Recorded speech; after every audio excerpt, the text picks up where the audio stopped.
Ponorogo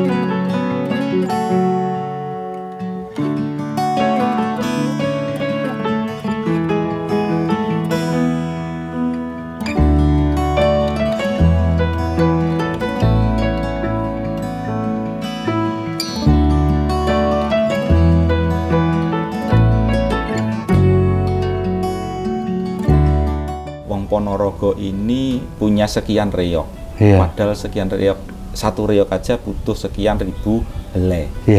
Itu semua kan impor. Mimpi besar saya ya biar jadi ikonik di antara reog-reog itu, ternyata kita punya merak-merak yang bisa mensupport ini. Nah itu mimpi saya adalah bisa jadi ikonik Ponorogo itu, selain kota reog ya bisa jadi kota merak.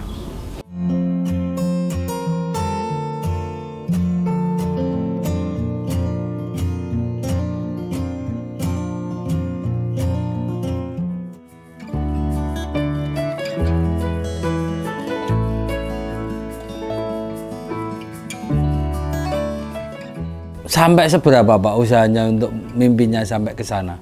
Saya lebih tertarik untuk mensupport ini karena ini bisa jadi peluang banyak warga yang ada di Ponorogo juga ya, ketika itu dijadikan regulasi kan begitu.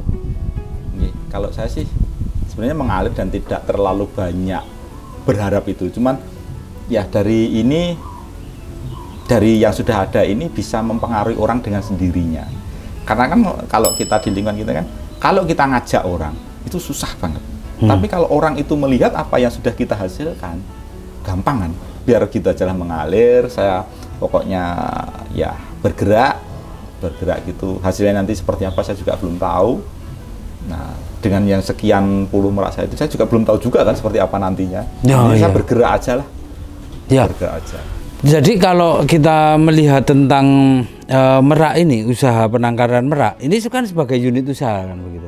Ketika ngomong unit usaha berarti ada aktivitas ekonomi kan begitu. Selain jual beli meraknya, tentunya bulunya itu berarti diperjualbelikan juga. Kalau dalam skala yang Bapak lakukan selama ini berarti itu cukup menguntungkan. Ya alhamdulillah berjalan itu. Dan bisa berupa profit, saya bisa mengembangkan daerah sini, lingkungan sini ini dengan penjualan merak saya. Wah, ya. Jadi kalau di atas kalkulator sih, karena saya bukan orang ekonom, kalau itu mau ditulis di atas kalkulator gitu ya ada profit. Ada profit ya. Cuman tidak seperti ini, saya mengalir aja. Ini jual ini untuk membuat kandang ini, untuk membesarkan ini, untuk membuat objek ini. Jadi bisa disampaikan hari ini profit yang saya dapat untuk pengembangan terus, Mas. Masih untuk pengembangan terus ya. Ya meskipun misalkan saya menjual 3 pasang ya, yang satu ini saya gunakan untuk saya nikmati sebagai profit saya, yang 2 pengembangan. Jadi 3 ini ya saya menikmati 1 ini aja sudah ternyata kok lumayan ya. Apalagi kalau 3-3-nya ini kita nikmati semua. Tapi nggak berkembang. Gitu. Ya kalau saya hanya misalkan hanya senang di sini aja sudah ya, akhirnya ya cuma ini aja kan. Mimpi saya yang Ponorogo banyak merak dan turunnya kapan sampai? Kemarin dari Tulungagung yang mencoba itu, ya saya support. Sebisa mungkin seminggu saya dikirimi gambar. Saya kok pengen milih di tempat saya, ada apa? Ternyata 2 bulan 3 bulan stabil. Mereka ini sudah stabil. Ya monggo lah kalau mau update informasi ke saya silahkan. Kalau mau berjalan sendiri monggo. Ada beberapa di Jakarta kemarin di beberapa pejabat itu, hewan-hewan saya, anak kandang langsung saya kasih kontak saya, update karena ini hewan baru, kamu belum pernah ngopeni ini, update informasi ke saya. Jadi kalau bisa pagi sambil makani saya di video call, besoknya gini. Nah, setelah stable bagus ya sudah, oh berarti ini sudah mapan. Jadi support saya seperti itu. Jadi seperti itu yang tidak saya hitung. Nah demi itu tadi pertumbuhannya biar lebih cepat. Di Ponorogo pun monggo, peternak-peternak itu nanti kalau ada yang mau ke sini monggo. Asalkan saya bisa. Tinggal bikin janjian dulu kan begitu. Nanti kalau saya harus ke lokasi, misalkan ternyata di sana ada hewan yang gergesi yang harus mungkin saya kasih obat atau saya suntik, ya nanti kita longgarnya seperti apa, sore atau pagi kita ke sana. Strateginya harus seperti apa ketika dari kecil mau mengembangkan sampai sekarang dengan jumlah menariknya sekarang berapa, Pak? 70 lebih sih kayaknya. 70 ekor lebih ya. Nah, pokoknya ekornya ya itu mulai dari kecil sampai. Iya. Dari kecil. Ya, dengan jumlah segitu untuk mengawali bisa sampai sekarang itu kan tentunya banyak hal. Ya kalau tekun pasti kan begitu. Tapi selain itu apalagi itu tadi? Kalau saya sih cuma serius gitu aja. Ya, serius itu. Terus kalau pengen ya ini namanya kan hewan. Kalau ada orang Jawa ada istilah kata sinung, mungkin dengar. Sinung itu kalau saya analogikan secara umum, sinung itu adalah kita bisa menyatu dengan dia, kita bisa merasakan sakitnya dia, kita bisa merasakan senang. Jadi kita bisa menyatu dengan dia, bisa komunikasi ibaratnya. Kalau orang Jawa kata sinung, ya terah awakmu sinungan kok karo kewan, dadine cepet berhasil. Kalau saya analogikan ke agak ilmiah, sinung itu namanya open-open. Kita kan harus tahu dia itu sehat enggak. Dia itu ngapain sih? Dia itu butuh apa toh? Kita harus bisa apa namanya? Berempati seperti. Iya, bisa berkomunikasi. Oh kok gini? Oh ini rodok loro iki. Ayo segera kita canda, kita tangani. Oh ini kok kayaknya dia nggak cocok dengan jantannya. Oh ya kita pindah. Oh ini kok di sini kok ternyata dia itu menyendiri, ada apa? Oh nggak mau ternyata dalam komunitas itu. Coba kita pindah ke komunitas yang lain.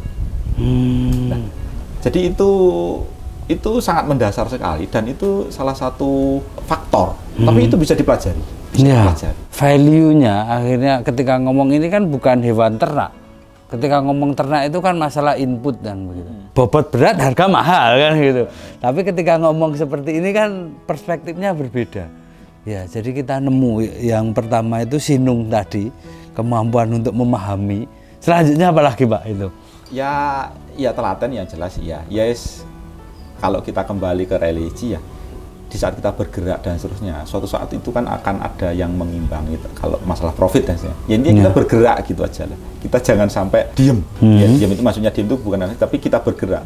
Kalau hari ini kita taruhlah sudah seperti ini, bagaimana ya kira-kira planning bulan depan supaya kita punya kebaruan, punya keunikan, punya tambahan. Jadi ternyata di saat seperti itu punya perkembangan ide dan sebagainya itu, kita nggak sadar dalam 1 atau 2 tahun kita itu ternyata banyak keunikan di situ, akhirnya menjadikan daya tarik orang kan. Orang itu kan hanya unik aja kan yang dicari. Memang benar-benar saya fokus ke situ. Kebetulan keluarga support juga. Ya memang butuh pendanaan kan itu. Alhamdulillah keluarga support, jadi ya saya baru tahu hasil itu di tahun kedua, tahun ketiga. Keluarga pun akhirnya tahu hasilnya itu. Di tahun pertama, kedua ya, karena ini dari nol ya jangan berharap hasil dulu. Nanam itu kan bukan berarti hari ini nanam besok panen, enggak. Beda kalau kita dagang. Hari ini kita kulak, besok kita jual ada untung. Ya kan. Ini kita kalau produsen ibaratnya, hari ini kita nanam, ya, padi aja kita butuh 4 bulan. Hewan ya ini hari ini kita beternak ini ya 2-3 tahun ya bisa jadi ya sabarnya di situ itu ya. Apa yang membuat keputusasaan itu akhirnya bisa ditanggulangi?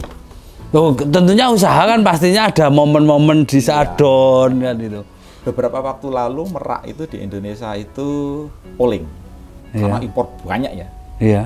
Tapi saya ya di saat impor banyak, barang itu ya sudah nggak saya keluarkan punya saya, buatkan kandang lagi aja. Nah dengan sendirinya seperti itu ya memang saya mengeluarkan hanya beberapa aja, tidak kok gerudukan saya punya anakan 30 tak aku jual, enggak. Ya sudah jual berapa, 3 atau 4 untuk pakan.